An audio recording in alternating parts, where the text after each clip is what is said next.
हाथ नहीं कांपे कि इसने मुझे कैसे नाजों से पाला पोसा बड़ा किया, दूध पिलाया, गोदी में लिया, शर्म नहीं आई उस टाइम? कैसे 3 शादियां तुम्हारी हुई हैं ना, किधर गई वो बीवियां तुम्हारी? का सीना सारा लड़कों जैसा था। सीना नहीं था, वो फीमेल प्रॉब्लम भी हो सकती है। 27-28 साल उम्र थी, समझदार थे, खुद शादी कर नहीं, मैं साइको था, मुझे मेडिसिन खिला के साइको किया हुआ था। तुम अभी भी साइको ही हो। RNN डिजिटल मीडिया की वीडियोस देखने के लिए हमारे चैनल को सब्सक्राइब कीजिए और बेल आइकन को प्रेस कीजिए ताकि आप हमारी आने वाली तमाम वीडियो से बाखबर रह सकें। बिस्मिल्लाहिर्रहमानिर्रहीम। अस्सलाम वालेकुम नाज़रीन, मैं राजा नसीर हूँ और आप देख रहे हैं RNN डिजिटल मीडिया। नाज़रीन, मेरे साथ एक ऐसा हाजी साहब मौजूद है जिसने सारे रिश्तों को जो है वो पमाल कर दिया। अपनी माँ, अपनी बहन, अपने बहनोई, किसी को नहीं छोड़ा। सिर्फ चंद रुपयों की खातर, चंद टगों की खातर, लाखों रुपये भी हों तो इन जैसे नायाब रिश्ते जो हैं वो दोबारा हासिल करने नामुमकिन है। रिश्तों को इसने छोड़ के सिर्फ़ और सिर्फ हवस, लालच इसने ऐसी दिखाई कि रिश्तों को भूल के उनको अब्दी नींद सुला दिया। आज ये हाजी है और ये इसने टोपी पहन ली है, थाने में आके, थाना नश्तर में मौजूद हैं, जैसा कि आप देख रहे हैं। मेरे साथ एक मुलज़म मौजूद है। आइए जानने की कोशिश करते हैं कि इसने ऐसी घटिया हरकत क्यों की, इसको क्या लालच थी और क्या इसको नहीं पता था कि पाकिस्तान के अंदर ऐसा कानून मौजूद है कि किसी की जान लेना, जैसा कि पता है एक इंसान की जान लेना गोया कि पूरी इंसानियत की जान लेना है, तो उसकी सज़ा जो है वो सज़ा जो कि पाकिस्तान की ताज़ीरात के मुताबिक है। आइए जानने की कोशिश करते हैं कि इसने ये हरकत क्यों की, क्या हवस थी, लालच थी, कौन बला थी जो इसको ये करवाने पर मजबूर कर रही थी, और क्या इसके जहन में वहम गुमान था कि मैं कैसे बच जाऊंगा। अस्सलाम वालेकुम। वालेकुम अस्सलाम। क्या नाम है आपका? मोहम्मद इमरान। मोहम्मद इमरान। पढ़े हुए हो? हाँ जी। कितना है? प्राइमरी। क्या काम करते हो? मैं प्रिंटिंग प्रेस का काम करता हूँ। प्रिंटिंग प्रेस का कहाँ पे? ड्रीम प्रिंटो स्टाइल में है। ड्रीम प्रिंटो स्टाइल, अटारी पंप की बैक साइड पर। अच्छा, ठीक है। डाई कटिंग मशीन का ऑपरेटर हूँ मैं।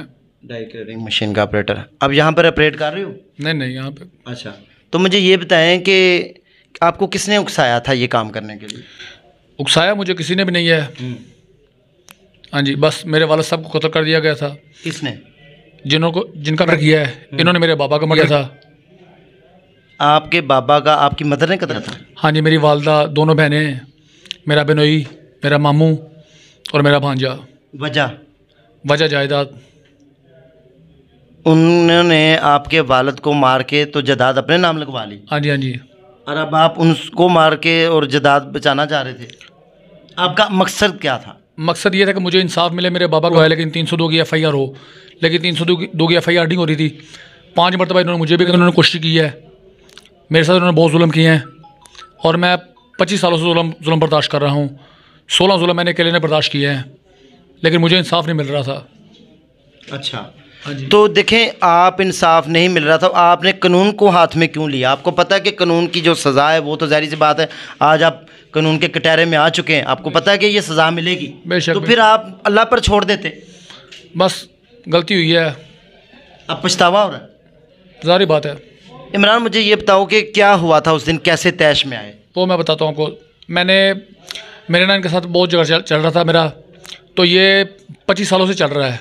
सब घर वालों के साथ जिनका नाम ले रहे हो? हाँ जी, सानी साहब के साथ। ये 15 बंदों का गैंग है, इनके खिलाफ 34 पर्चे बनते हैं, लेकिन अभी तक इनके खिलाफ अभी तक कोई कार्रवाई नहीं हो चुकी। पर्चा किसने करवाया इनके खिलाफ? मैं करवाना चाहता हूँ, जो इनके खिलाफ बनते हैं। करवाए किसने? आप कह रहे हैं 34 पर्चे हुए, वो किधर हैं पर्चे? वो बनते हैं लेकिन अभी तक हुए नहीं। क्यों नहीं हुए? उनमें से अभी तक एक भी।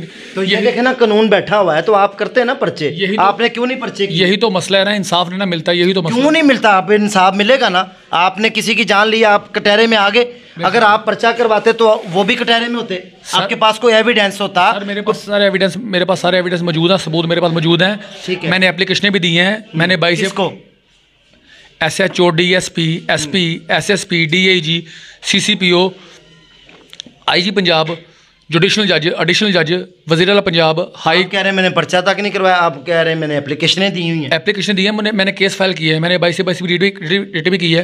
अच्छा, लेकिन मुझे कोई इंसाफ नहीं मिला। अच्छा, इन्होंने आपने कानून एंड पे हाथ में ले लिया। बस ये मेरे से गलती हुई है ना, लेकिन इन्होंने मेरे बाबा कमट किया है, 2 मकानों से इन्होंने फ्रॉड किया है, मेरे हाथों का कमाया 20 लाख रुपया वो भी इन्होंने खा कर बर्बाद कर दिया है, मुझे इन्होंने 1 साल जेल भी कटवा दी है, मेरा बीवी बच्चा भी कोई नहीं, मेरी लाइफ को बर्बाद कर दिया गया है। 2 मरतबा मेरी मीडिया पर वीडियो वायरल हो चुकी है। मैं ये भी चाहता हूँ कि आप उस वीडियो को भी आप भी शेयर करें। मेरी पहली वीडियो, दूसरी वीडियो बोल जंगीरी याद क्राइम रिपोर्टर है, ये प्रेस क्लब के आगे खड़े होकर मेरी वीडियो बनी है, वो भी आवाम देखेगी कि इंसाफ नहीं मिला। उसके बाद आज ये मेरी 6ठी वीडियो आज ये मेरी वायरल हो रही है। मुझे सिर्फ ये बताएं आप, हाँ जी, कि आपने उस दिन क्या प्लानिंग की? हाँ जी, वो मैं आपको बताता हूँ। ये मेरा बिनोई ये आया मेरे घर में, जहाँ पे मैं रहता था सिस्टर के पास। आए हैं, आने के बाद मेरा पिस्टल तैयार था, मैंने अपना लाइसेंस बनवाया हुआ था। आपका जो पिस्टल है वो लाइसेंसी है आपका? हाँ जी, लाइसेंसी है मेरा। हाँ जी, अच्छा। लाइसेंस मेरा बना हुआ था, पिस्टल मेरा तैयार था, 50 गोलियाँ थी मेरे पास, अच्छा। बेल्ट मेरा, ये सब कुछ मेरा तैयार था। इसके लिए किस काम के लिए लिया था? इसी के लिए लिया था, सिर्फ इस पर्पज़ के लिए? हाँ जी। अच्छा। तो वो मैंने लिया था। फिर ये आए हैं घर में, तो फिर घर में लड़ाई हुई है। फिर मैंने देखा, मैंने बोला, मैं कहा यार मेरी वाइफ का बैग, ये मेरे कपड़े वाइफ के, ये कहाँ से आए हैं? फिर लड़ाई शुरू हुई है, चाय बनने लगी। फिर मैंने अपना पिस्टल निकाला, पहला फायर मैंने अपने बेनोई को लगाया, उसको नहीं लगा, वो पीछे हट गया, फिर वो दीवार के साथ लग गया। फिर दूसरा फायर मैंने अपनी सिस्टर को लगाया, दूसरा उधर लगा। फिर तीसरा फायर मैंने अपने बेनोई को लगाया, दोनों को 2-2 फायर लगे, सिस्टर को भी बेनोई को भी। फिर 5वां फायर मेरी वालदा को लगा। फिर बकाया सारे नीचे भाग गए। नीचे भागने के बाद, अच्छा, माँ की तरफ जब तुम्हारा पिस्टल गया तो हाथ नहीं कांपे कि इसने मुझे कैसे नाजों से पाला पोसा बड़ा किया, दूध पिलाया, गोदी में लिया? शर्म नहीं आई उस टाइम? शर्म आई है मुझे, लेकिन मुझे अभी अफसोस हो रहा है। लेकिन इसी वालदा ने मुझे 5 मरने की कोशिश की है। इसी वालदा, माँ सकी है यार आपकी, क्या कह रहे हो इतने बड़े अल्फाज? माँ क्यों अपने बेटे को मरवाएगी? सर मेरे जिस्म में सबूत मौजूद हैं, मेरे पास एविडेंस मौजूद हैं। इन्होंने मेरे बाबा का है, बेटी ने बाप किया है, बीवी ने शोर क्या आपके बाबा के अंदर बुराइयां थी जिसकी वजह से नौबत यहाँ तक आई? नौबत नहीं आई यहाँ पे ना, नौबत नहीं आई, लेकिन ये वजह थी जायदाद की। मेरे वाला साहब इनको मना करते होते थे। कितनी जायदाद है तुम्हारे बाप? 2 मकान थे बस। कितने? वो 1 करोड़ के बनते हैं। 1 करोड़ के? हाँ जी। तो 1 करोड़ की खातर कोई बीवी अपने शोहर को मरवा सकती है? सकी बीवी है वो? हाँ जी, सकी बीवी है। लेकिन आपकी सकी माँ है? हाँ जी, सकी बहन है? हाँ जी, लेकिन ये मर्डर हो चुका है। लेकिन ये मर्डर हो चुका है। इसी तो आपने घर में आपके किसी ने FIR नहीं करवाई? आपके ताया चाचा हैं? हमारे दाद के बहुत छूट गए हमारे से। वो ये मेरे सब नानके की प्लानिंग थी। नहीं, दाद के क्यों छूटे?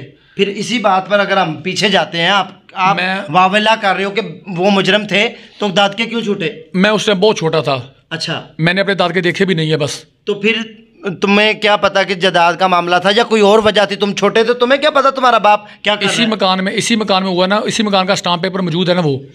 तो फिर जब मैंने फायरिंग की है, फायरिंग करने के बाद फिर पुलिस आई है, फिर 15 पे कॉल हुई है। कॉल होने के बाद फिर जब मैंने अपने बेनोई को गोली लगाई है, लगाने के बाद फिर उसने ईंट पकड़ी है, उसने मेरे यहाँ पे लगाई है ईंट। फिर उसी ईंट के साथ मैंने उसको लगाई, ईंटें उसके माथे पे लगाई। माथे पे लगाने के बाद उसकी आंखें बाहर आ गई। फिर एक कैंची पड़ी हुई थी। ईंट भी मारी बहनोई को? हाँ जी, उसने मुझे ईंटें मारी, फिर मैंने भी उसे ईंटें मारी। गोलियां लगने के बाद उसने ईंटें मारी? एक गोली उसको लगी थी, फिर उसने मुझे ईंटें मारी। कहाँ गोली मारी थी उसको? उसको गोली यहाँ पे पेट पे लगी थी। अच्छा।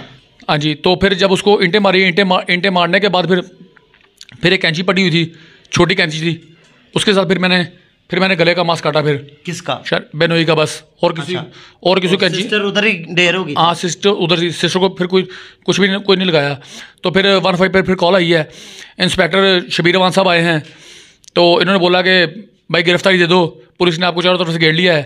फिर मैंने अपना वेपन अपना नीचे से फेंक दिया बाहर, कुंडी खोली, कुंडी खोलने के बाद फिर मैंने गिरफ्तारी दे दी। तो अच्छा, मुझे ये बताएं, बात सुने, आपने टोपी पहनी हुई, आप नमाज पढ़ते हैं? हाँ जी, शुक्र अल्लाह पाक। आप किसी की जान लेके समझ रहे हैं कि आपकी नमाजें कबूल हो रही हैं? नहीं।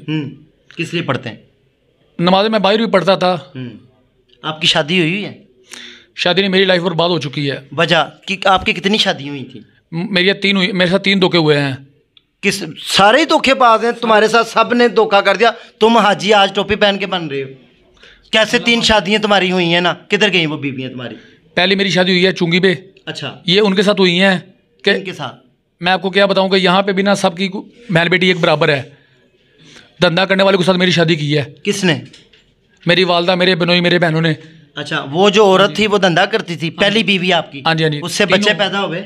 नहीं, 40 दिन बाद तलाक होगी, 40 दिन बाद तलाक होगी पहली बीवी को? हाँ जी, 40 दिन बाद तलाक होगी। ठीक है। जब मेरा संडू मेरे घर आया था और पिस्टल लगा के मेरे घर आया था मुझे कत्ल करने के लिए। अच्छा। अगर घर का बंदा कोई नहीं मुलव्वस है तो फिर पिस्टल लगा के फिर बगाना बंदा, ब्लाइंड बंदा फिर कैसे घर में आ सकता है? यार इतना बड़ा रिश्ता मियाँ बीवी का, सारी जिंदगी चलने वाला, 40 दिन में आपने उसको खत्म कर दिया। इन्होंने करवाया है। फिर दूसरी शादी की। यार क्या दुश्मनी है आपकी? सकी माँ है यार, माएँ ऐसे नहीं होती।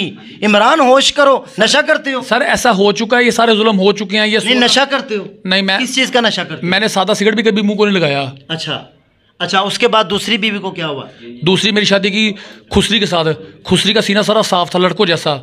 वो खुसरी कैसे थी, आपको कैसे पता है वो खुसरी थी? उसका सीना सारा लड़कों जैसा था। सीना नहीं था। हाँ जी। वो फीमेल प्रॉब्लम भी हो सकती है। ऐसी क्या उसके अंदर वो रिप्रोडक्टिव सिस्टम नहीं था फीमेल? कुछ भी नहीं था ना, उसको मेंसेस आप उसके साथ हम बिस्तरी नहीं करते रहे?